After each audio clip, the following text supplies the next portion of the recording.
एक सेकंड दीदी दीदी दीदी प्लीज मैं इलेक्शन में ठहरूं, वोट डाल के जीताओ प्लीज दीदी, तुम्हारे पैरा पड़ता हूँ। ठीक है भाई, तुम्हारा कुछ और डालते, बेफिक्र रहो। शुक्रिया दीदी। जीतने के बाद अस्सलाम वालेकुम साहब।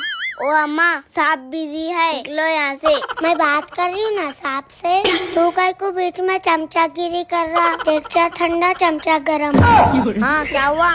साहब बारिश का पानी हमारे घर में आ जा रहा, रोड़ा सही नहीं है हमारे मोहल्ले में, पीने का पानी भी टाइम पे नहीं आ रहा। चलो आप एक बार हमारी गली का दौरा करके देखो। कौन है अम्मा तुम? चलो निकलो यहाँ से। प्लीज प्लीज साहब, एक बार आप हमारे मोहल्ले में आके चेक करो, हमारे बस्ती का क्या हाल है देखो साहब। प्लीज साहब प्लीज।